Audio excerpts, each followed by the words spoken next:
technology. It's amazing time here. We'll come. It's taking some time. Yes, we are live. We are live. We are live. This is amazing. I'm so excited, delighted. It's a pleasure. Awesome. Yeah, I'm live right now. Good.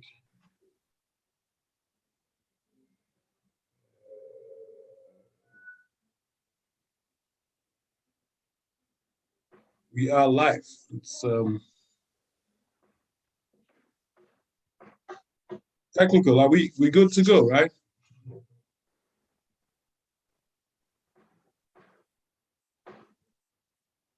Wow.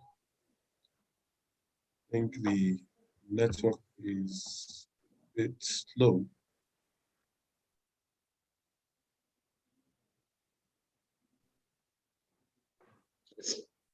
Just think that. Yeah, I'm kind of. It's telling me on my. Okay. We're live right now. So it's hello everyone. It'll be nice to know where you're logging in from. It's an amazing time here in. Well, I'm in Abuja, and my guest is in Durban, South Africa. And today we're just going to be having some very random discussions as to the power of strength and how we could leverage same for profitability, for efficiency, and much more. I am so delighted at this privilege. I see that we have some people that have logged in. I see Dorcas.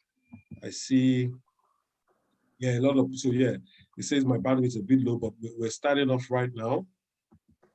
Technical, do you mind availing us the banner?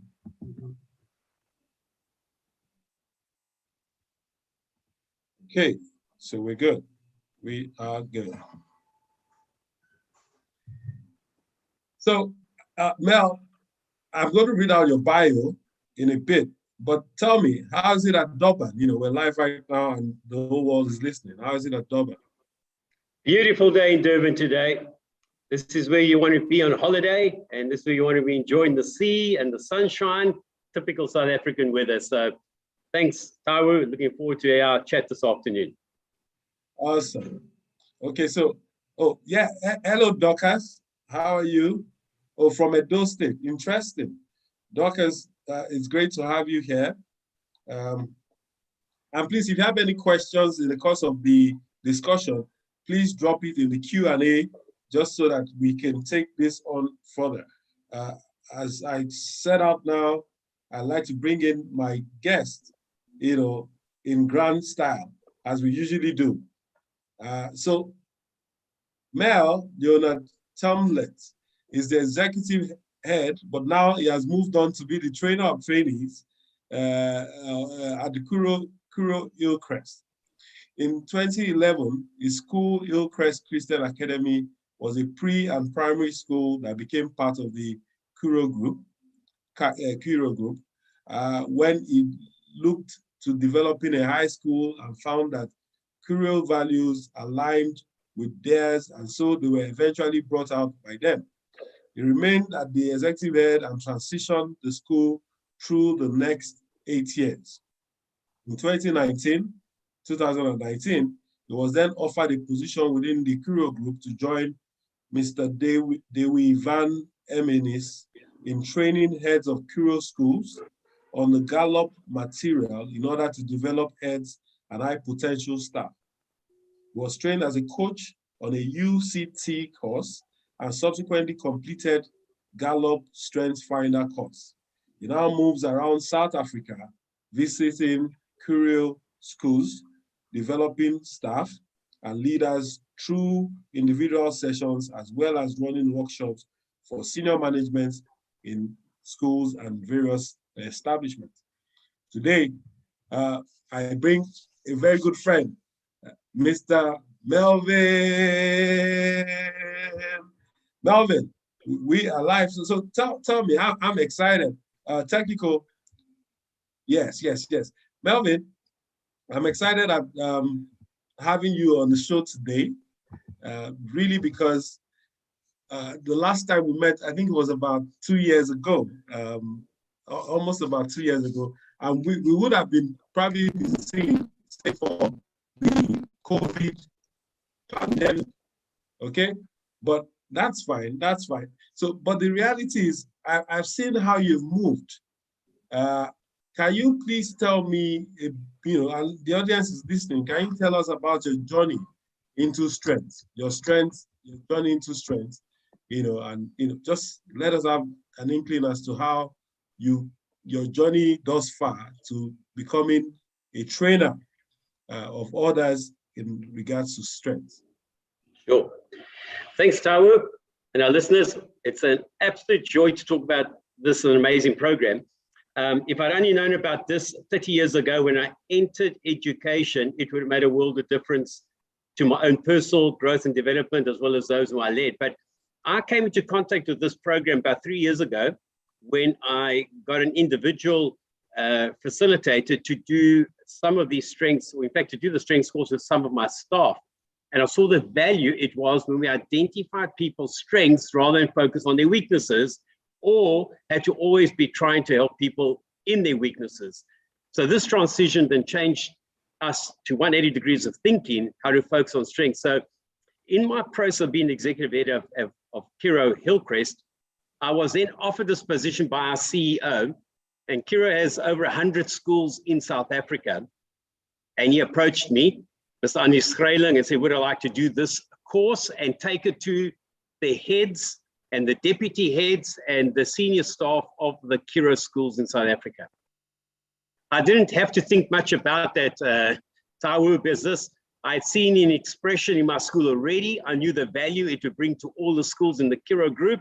In fact, any educational facility, any NGO, any business, this is an amazing course of bringing people together to identify strengths and take their company, I always call it, from here to there.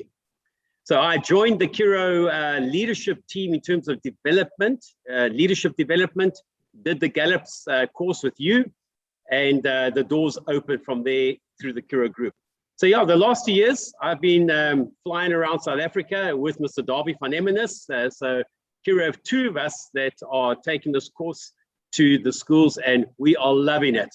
It's brought a whole new lease of life to ourselves, as well as to the schools who have adapted to it and adopted the workshops and put into practice what we share with them. So that's where we sit today. Wow. This is amazing. I love the fact that the way you spoke about it, you just breezed around it. But I'm sure there must have been a lot of learnings. There would have been a lot of exposure, but today we might not be able to unveil all of that. Now, just for the benefit of those that are logged in, and watching us on all our various platforms, we'd like to welcome you to the Strength Discussion series. And this is the 10th in that series. And it's amazing how the strength philosophy and methodology has grown, yet a lot of people still don't know what this is all about.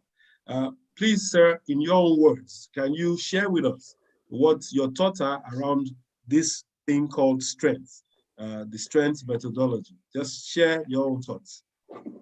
Thank you, Taiwo. So coming out of the education sector, you often find that the teachers, and particularly in the primary schools, have this self-fulfilling prophecy where we try positive reinforcement in the classroom with the learners, and we want to encourage them to grow.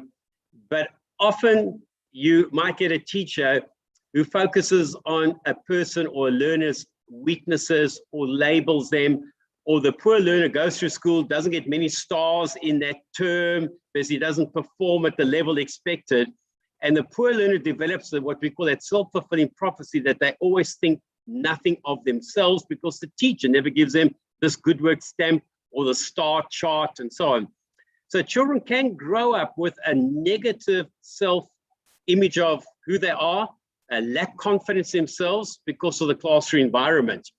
So having done the strengths course, it swings everything around and says, why don't you rather focus on people's strengths rather than their weaknesses? And I think that's what we've captured.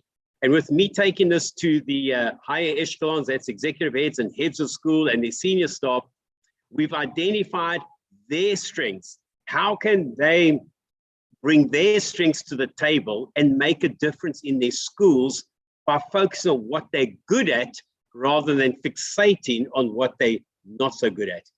So I try to bring the same philosophy through and say, you know, as we talk to staff and heads, that they in turn will take this down to their teachers and the teacher will take it to their learners, that this trickles right down to the grassroots levels of a school. Let's focus on people's strengths rather than fixate on their weaknesses. So that's the philosophy behind strengths that I've loved doing. And I think it changes the perception of teachers who have grown up all the years also thinking they're not as good as the other staff, or they're not as good as that one in their colleague who teaches next door. But when we show them their strengths chart and how each brings their own strengths to the table, then they value themselves more because they realize they are part of a team, and the greater the diversity of their strengths, the better the team actually performs. So they have their eyes open when they see the grid, and we put their top 5 strengths onto the grid. That's when they see how they all fit into 4 domains and how they bring that value to their team. Awesome. You know, and I love the way you described that succinctly. I recall in one of my truest moments over the week, I started to reflect on almost what you tried to describe, and I looked at it, you know, from my own point of view with regards to the human anatomy. And I likened individual strengths, you know, to the various parts that, you know, are in a normal human body. So you have your eyes, all right? But don't underestimate the eyes. You have the arm. Don't underestimate the arm. You have the leg. And everybody plays a critical role, all right? The point is that everybody has a strength, and until you start to focus on that strength, you would have been, you know, missing it out. Now, imagine if your eyes want to try to be like your fingers. You know, that would be almost impossible, you know. And I'm sure for those that have watched this, you know, over the series, I always also describe this experience as having to be a fish trying to climb a tree. Yeah. It's almost suicidal. It's suicidal. Now, but from what you've said, it's clear now that, and you know, when you mentioned you wish you came across this 30 years ago, and I'm wondering, so what next? You know, are you saying it's still relevant to what you're doing? So can you please tell us, how have you now started to use strengths upon your discovery to, you know, live life maximally? So I've had the joy of looking at my own strengths again and again and again. And of course, I've got to filter my strengths through the lenses of everybody else to see what their strengths are. So when you are dealing with different executive heads, you've got to see their strengths, and you've got to see how they operate and how do they interpret their strengths to their team. And how does the team understand their executive head or understand their head to see why he or she does the things and the way they do their things. So when I identified mine number 1 is positivity, my number 2 is maximizer, and number 3 is belief, and then I have arranger and I have self-assurance.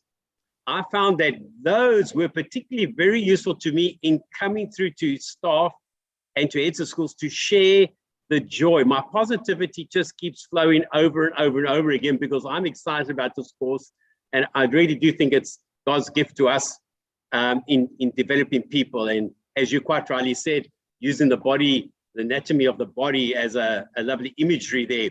You know, the toe, the little toe shouldn't be saying to the arm, I want to be you, can't I? We are able to share everybody's strengths and show why your strengths must remain your thumbprint. It's your uniqueness and it's your gift to the team. Therefore, don't try to be somebody else.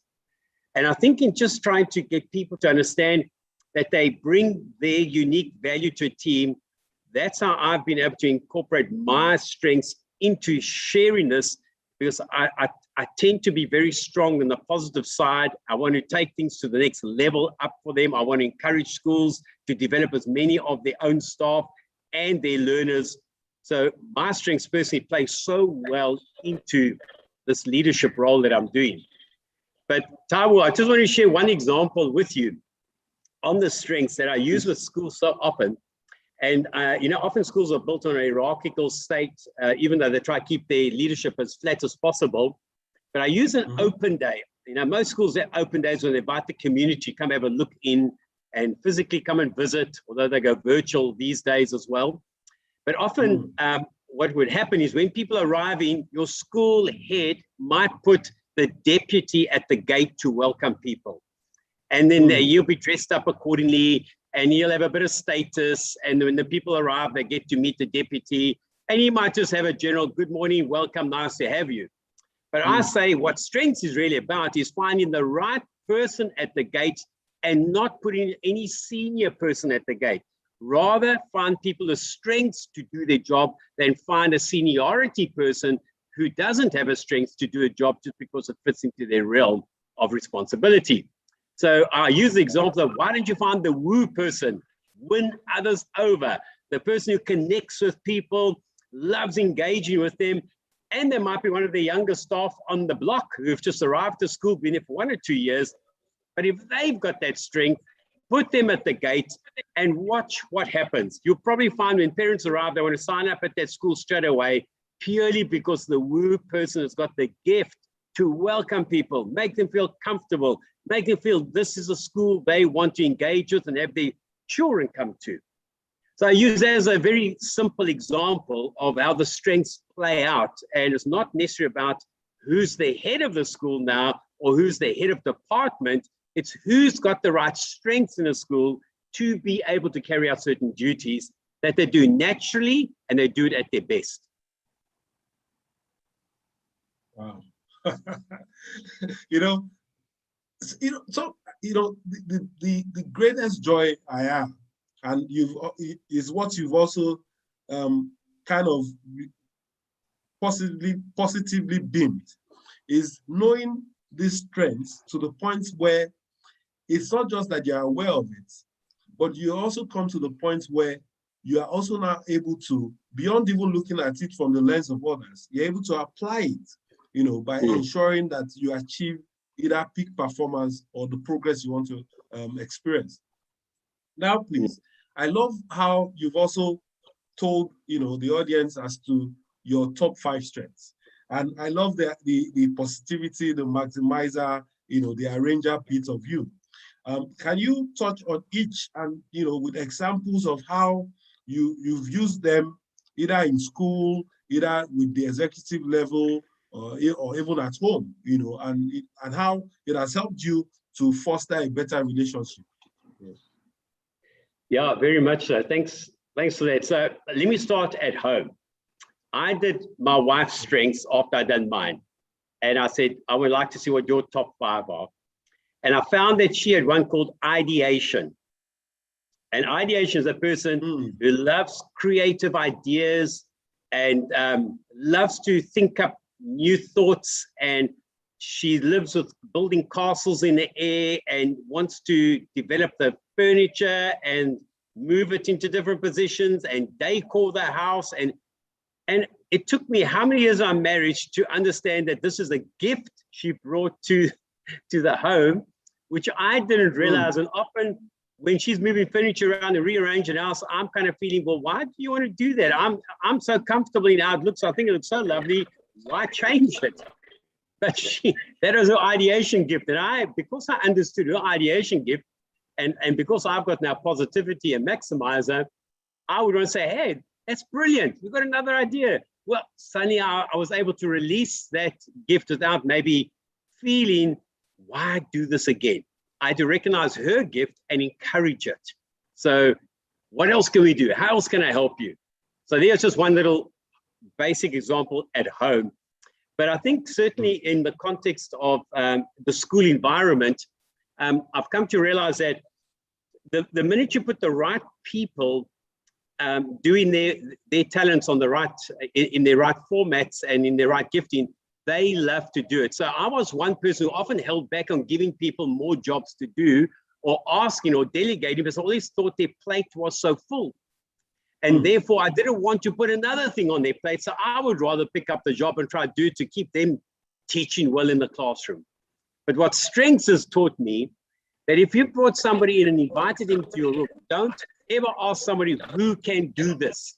Rather find the person who's got the strength, invite them in and ask them, would they mind helping you do this? And because they've got a strength in that area, you'd like them to do it. You know, almost 10 out of 10 times at Taiwo, they'll walk out your office saying, thank you for trusting me. Thank you for giving me the privilege to do something I love doing. And they take it on and they do it at their natural best, where I would have ground away trying to do the job and then produce not even the same outcome that they would have produced at their natural best. And they get it done within such a quick period of time, and they're back and they're excited that you trusted them with something and gave them responsibility. So that's how I've seen this thing playing out. Don't ever think that you can't ask somebody else to do a job, provided it's in their strength set. And it's not just delegating something that it's not going to be what they can do to their best ability. You threw some light into some of those, some of the things that I think I've not fully started to utilize. So notwithstanding my understanding of how to use my strengths, and I've also come to a point of mastery, but you know, in life, you keep evolving. You said something, because sometimes I like to just walk on my own and get things done. Maybe because whoever I'm working with is probably moving at a slower pace, or I sometimes tend to want to micromanage. So let me ask you, how do you deal with that with your teams? Because particularly in the environment you play in, you find out that a lot of people have different temperaments. A lot of people have some personalities that somehow, or even have attitudinal issues. I recall last week, we were having a fantastic time and we addressed the issues around attitude. So, but tell me, how have you been able to get, using your positivity now and even using strengths, to be able to help teams work, you know, seamlessly to ensure that friction is reduced and performance is achieved? Yeah, so Taiwo, once I have the school's names of the people that are going to put in a course, we send them the code from Gallup, or Gallup sends them the code. I get the results back of their top 5. We put it into a team grid, and we see how they fit into the 4 domains. So those 4 domains are quite critical. You know, it's your executing domain, and then it's your relationship domain, your strategic domain. And so those domains help people understand where they fit with their strengths. So the idea is then from, you know, there's also the influencing domain, of course. So once we've got that grid right, I use this analogy to try and get people freed up. And I use the analogy of when I went to the circus years ago, I watched the skillful man take a plate, a ceramic plate, and he put it on a dowel stick, and then he spun it. And then he got the dowel stick, manipulating the dowel stick to get the plate turning. And when the plate was turning at a high speed, he put it on a block, and he took another one and he spun another plate, and he got it manipulated the dowel stick and he put it on a block. So he put about 8 to 10 of these plates spinning on blocks, and then he stood back and watched. And as the plate started getting a wobble, he would quickly run to that one and spin it again, and then he run to another one, spin it.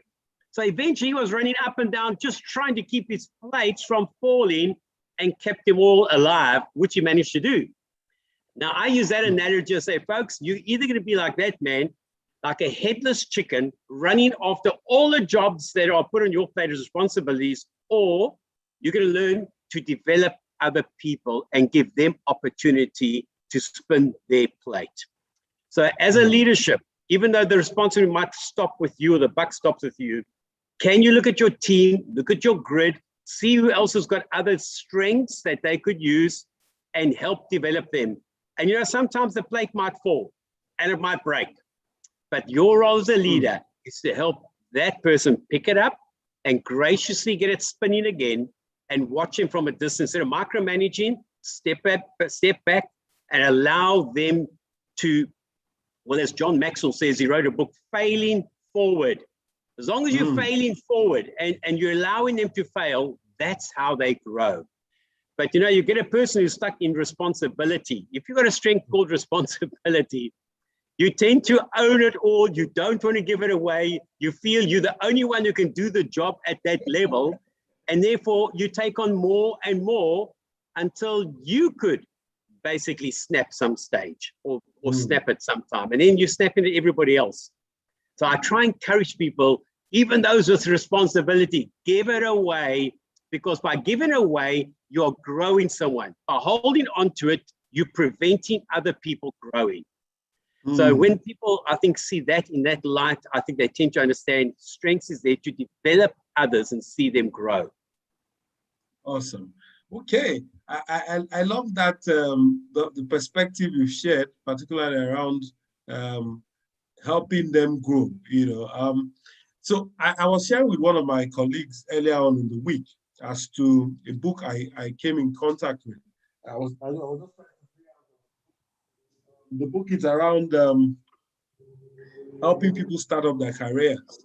But the author alluded to the fact that in this fast-paced environment that we're in, something is most pertinent, that you can't, there's not enough time, okay?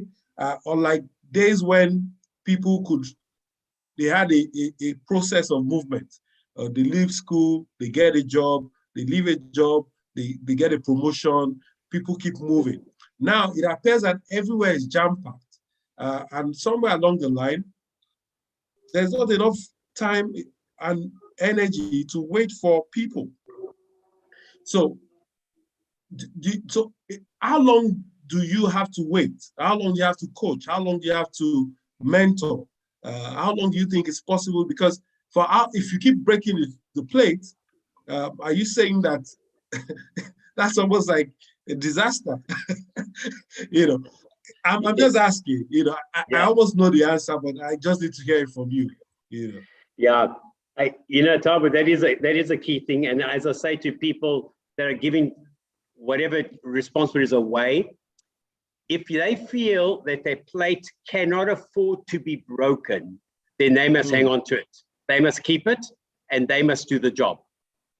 But if they feel the plate, it doesn't matter if it does fall, we can always fix it. It won't damage anyone around us, won't damage our productivity, our income. It won't damage the dynamic of the team. It's a growth thing, then it's fine. So one's got to just be sensitive to what plates you can give away and to who you're giving it away to. Are they young people who are inexperienced and they might drop it? Or is it somebody who's trusted and tried and they need to be moving forward? They need to be starting a new curve in their lives because their curve could have been bent and running downhill and they're getting a little bit bored in the company. Therefore, start a new curve for those people and give them a higher responsibility. But, I like to think too, Jim Collins' book, From Good to Great, where he talks about, do you have the right people on the bus? And then do you have the right people on the right seats on the bus? Whoa. So you'll never know if you've got the right people on the right seats until you give them responsibility and see that they can carry out the roles and responsibilities within their gift range. So that when they get out of bed in the morning, I ask them the question, do you get to do what you do best every day at work? So if you're getting to do what you do best every day at work, you've got to be working in your strength zone, or certainly your job has opened up doors for you to work in your strength zone. But if you're not, then you've got to ask the question, what is it that you love doing, and check that they are working from their strengths point of view and not working out of just a job, which is probably tapping into weaknesses of their own. Wow. I love what you expressed, and that's amazing. I have someone in house saying, I think there's a Goomba raising up. So I just want to know I'll allow the person to be able to say a few words. Gumba, you can unmute now. Your hands are raised.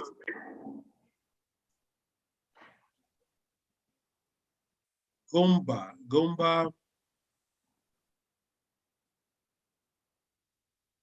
Okay. Your hands are raised. Do you want to say something? Okay. Now, it's been an interesting time. I have a few people that have also joined. Okay. Gumba says yes. So can you unmute? Unmute yourself, please. Unmute yourself. I've sent you.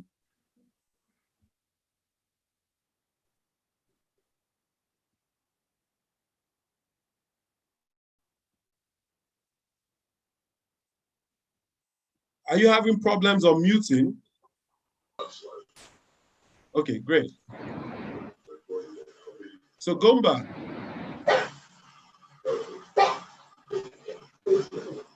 We can hear you now.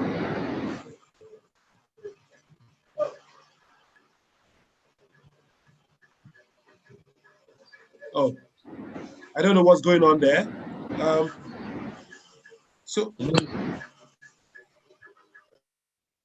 All right. I will just mute Gumba because all right. So there's also a lady, I don't know if this is a lady, Ebun Oluwa Fadashe. Would you like to say something or ask a question?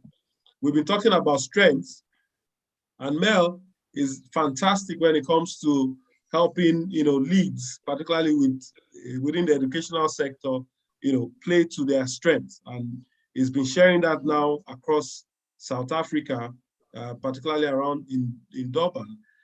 So Ebonlua, would you like to talk or ask a question? I see Dorcas here. I also see Joanna. So anyone that would like to just say something, let's know what you feel about the conversations going on thus far.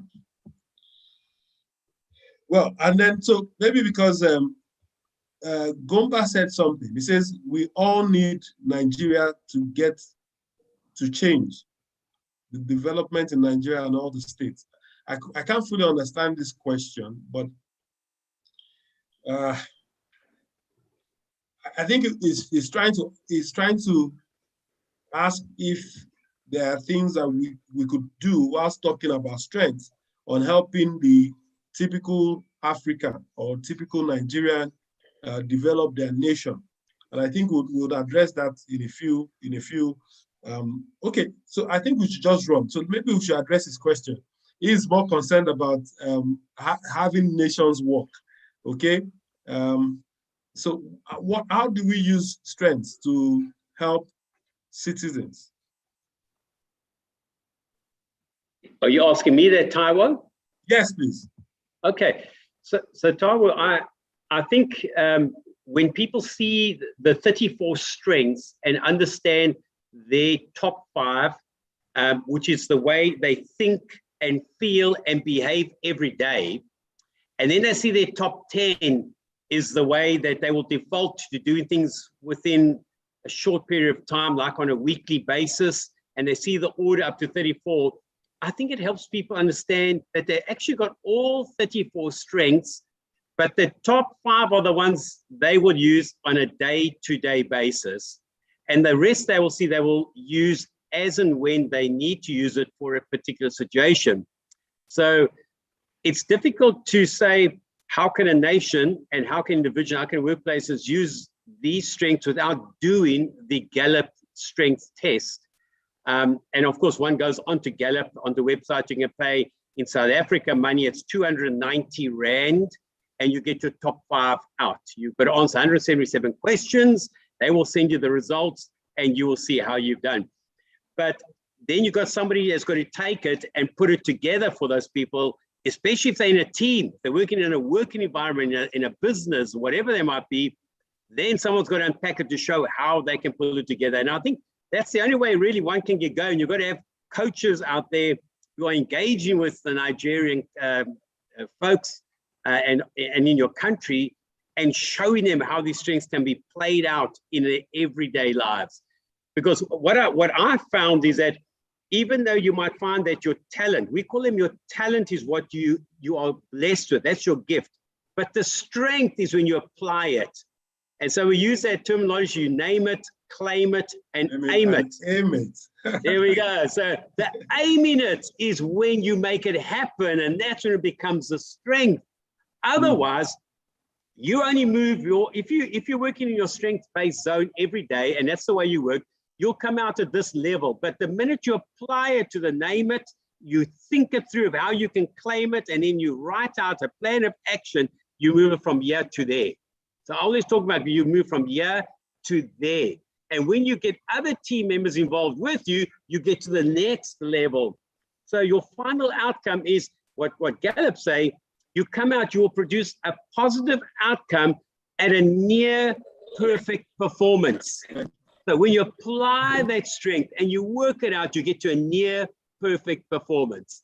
And then you've got to also remember, you've got to be content with the discontent, because those perfectionists sometimes never want to get to the near perfect performance because they haven't fine-tuned it enough to be perfect, and they'll never get it perfect. So within the time frame that they've got, you've got to say, be content with the discontent, but at least you're moving forward with what you're trying to achieve.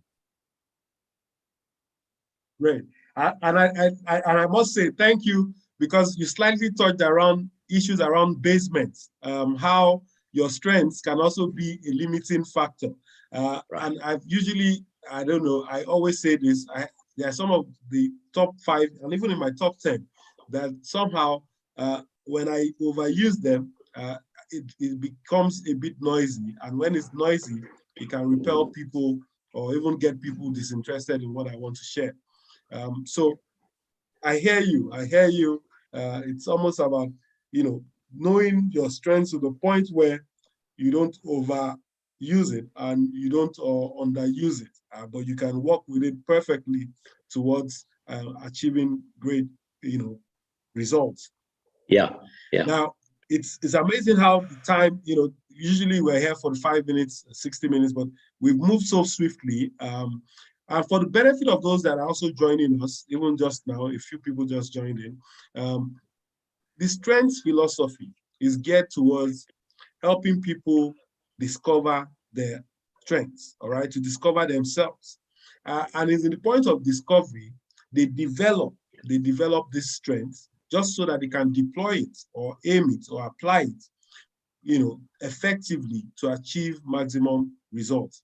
Now, in this time and in the era that we're in, it will not be the days where people used to live their lives on trial and error is no longer, sufficient. In fact, it's inadequate to be able to be precise, because as knowledge progresses and technology improves, you would find out that human beings at some point now, the greatest threat will be robots or AI, artificial intelligence.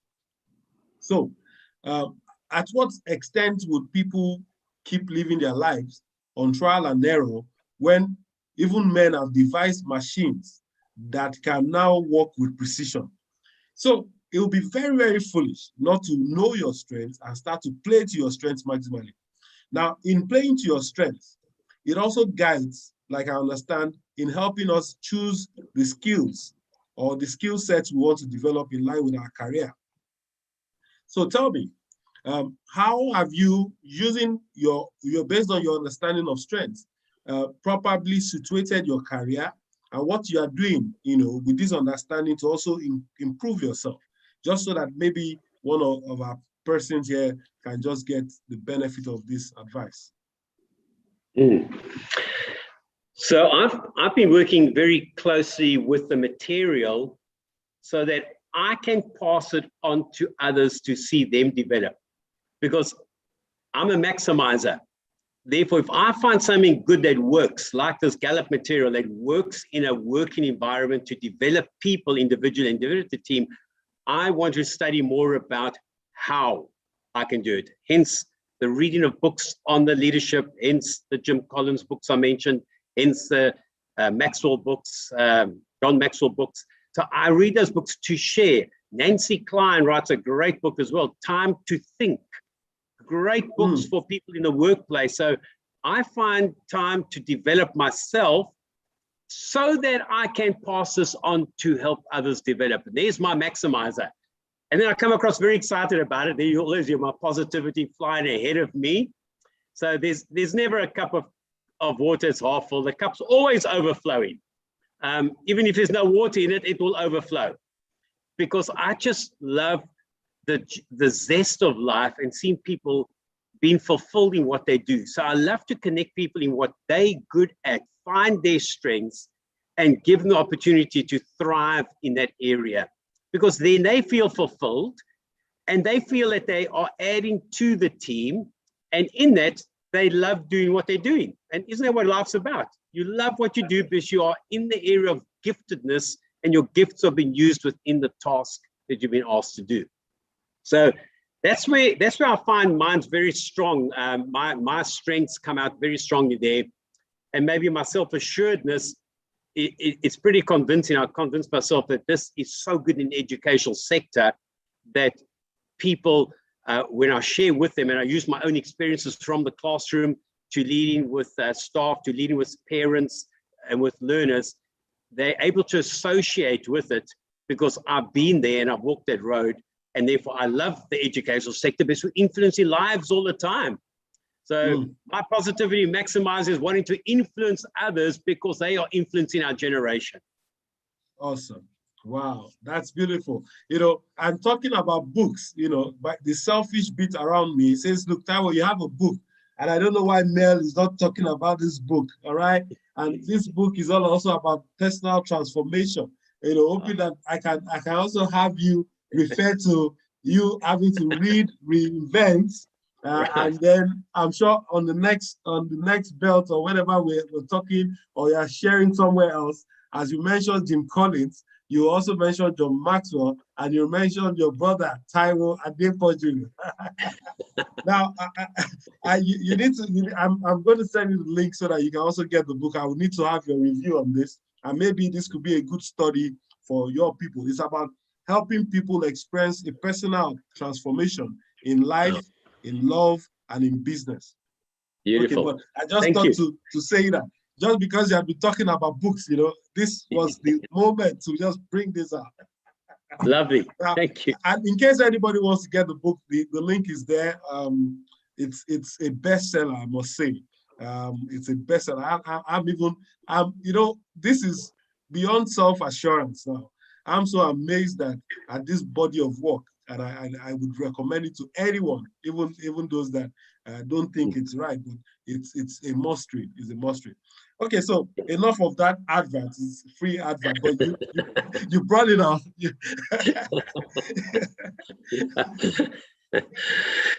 Yeah. So I love how you just because you live strength, all right? You exude strength. In fact, since I've known you, everything around you revolves around strength. And I'm sure that's also what led to your current elevation, where you're also training, teachers and executives across South Africa on how to maximize their strength. Now, we'll be wrapping up shortly. I would like to have your key, like a penultimate closing statement. So I wanted to have you say something as to your advice to organizations, to individuals on this issue of strength. How would you convey a message? How would you tell that story, telling them it's about time they came on board and started to take or should take their strength test, in your own words, sir? Simon Sinek wrote the book, Why? Why? And the why. The why. Why do you do what you do? And I found out that the why is you at your natural best. That to me is the key. If everybody in their work environment is working at their natural best, then they're in their strengths. But very often people are put into positions that they have no clue what the expectations are or the skill set or the knowledge base, and then it's not part of their DNA, it's not their thumbprint. Suddenly when they get exposed to their strength and the team leaders or the management team sees people in their strengths, they able to draw the best out of every individual. And not only does individual thrive, but they also make the company thrive. So what I've really loved about Gallup is that they're about two things. One is they say, if you want to see people stay in your company and be happy where they are, make sure you're caring for them and you're developing them. So that's the question I've got to ask each individual person is, are you caring for those you lead, irrespective of how many followers you have, but you care for those you lead, and are you helping to develop those you lead? You know, are you also developing? Because if you're not growing, how can you grow others? So are you growing yourself? That's the key thing. And do you care for others? Do you care for yourself? Do you care for others? Are you growing yourself? Or are you growing others? And strengths helps you do that in the best way possible. There's not another program I've seen, and I've looked at a number of others on the global trends, but certainly this one impacts you practically. It gives you so much diversity, and it gives you wonderful worksheets and working through areas of your own life. There's a number of books on Gallup's own website that one could buy to help grow your own strengths and see you perform at a higher level and be a happy person. Great. Wow. You know, as you spoke those words, you're also speaking to me. And a part of me, you know, I'll constantly always contest or challenge, so I agree with you absolutely. You know, so if you give people enough care, they probably also will care for you. So maybe the reason why some of my people don't care about me is maybe because I'm not giving enough care. Wow. Wow, amazing. Yeah. Okay, technical. It would be nice to have Mel's details in case we have anybody that will be watching after this session. Let's have his details up so that if there's a need to reach out to him, particularly within the educational sector, and then with leadership. He's a foremost Gallup strength coach, and he's also a coach of diverse interest in leadership. So you probably might want to reach out to him. Technical, can we have Mr. Melvin's Melville's details? Now, so Mel, okay, yeah. So in case you want to reach out to him, that's his details. That's his number. You have his email there. And you also can reach him on Facebook and Instagram.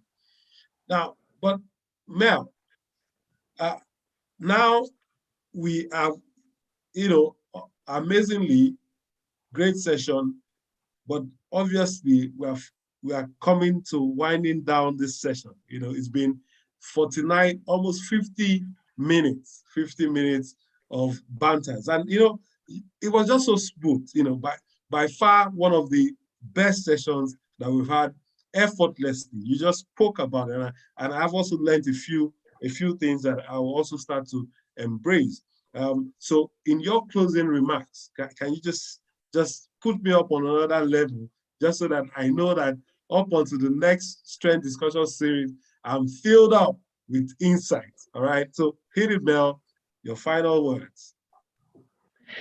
Well, Taiwo, I think I've come to a place of identifying what makes me get up in the morning and love doing what I do best. And I think that is the bottom line. You end up being a fulfilled person, and you impact other people's lives for the good. And I think in this world today where everything is so negative and difficult, and COVID's taken its toll on every nation, you wanting to have people in the workplace that are encouraging each other, that are building relationships, and that are supporting each other in difficult times. And strengths definitely helps you move into that category. Because when you're working at people's strengths, there's so much more to celebrate. And people are fulfilled in what they do. So that's my final word to you guys. If everybody will find their strengths, get their top 5, get working in what they do in their strengths department, they are going to be happier people at work and impact the environment. Well, that was, deserves a round of applause. If everybody can find their strengths and play to their strengths, they will function fully to the maximum level. We just like to say thank you to everyone that joined us on this this series. This is the 10th in the 10th episode, and it's been amazing, a roller coaster. I'd like to say thank you I can see a few people, Dorcas, you've been silent, awesome. Waylay joined in, but you could watch the replay. Yes, I see Joanne, she stood Sir, the question. Oh, okay, Dorcas, please go ahead. I've sent it, I typed it out. Good afternoon, sir. Do you want to read? Good afternoon. Can you just, okay. Oh, how can I identify my strengths? How can I know that I'm functioning using my strengths? Is it okay to accept responsibility given to me when I have no idea on that field? Please, what can I do to boost my confidence level? Can you recommend a book to read? Okay, let me allow Mel to say a few things about that, and then let me also say a few things, and then I'm sure we'll be done. So Mel, 2 minutes. Yeah. So if you haven't done your strengths, then you won't know really what your strengths tests are. If you haven't done the test, you won't know what they are.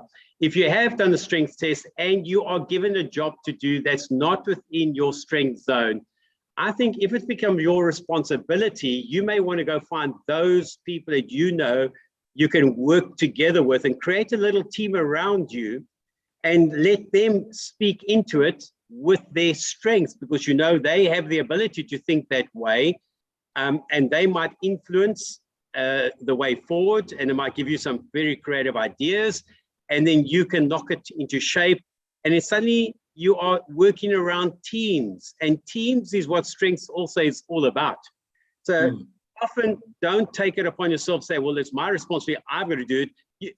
I think even though the buck might stop with you, you might find that taking your strengths to the next level is involving other people to help you get there and not doing it on your own. So you might take it just a notch up, even though you don't have much experience or knowledge on it, but get the right people on the bus with you doing it, you'll find you'll then go to the next level and you'll love doing it. You'll have fun doing it, with great laughter, and you'll produce a great result. But there are books on Gallup on how to develop your strengths as well. But I think the first thing is make sure you've done the strengths test so that you know what your top 5 are, and then you know exactly where to go from there. Awesome. Wow. Okay. And I'll just add again, it's almost like, I don't know why Dorcas is asking. I've also referred you to this book. You need to go get this book, and the reason why I'm referring this to you is because you mentioned something that's very, salient in this book on how I regained back my confidence. I haven't gotten to the lowest ebb in my life where I almost started to think about giving up, and then I started to apply certain principles. So this book is all about principles, and it will also help you bolster your confidence. But let me cap that up. I said confidence also is tied to what you know. All right. So knowledge is a prerequisite. But beyond knowledge is the application of knowledge. Okay.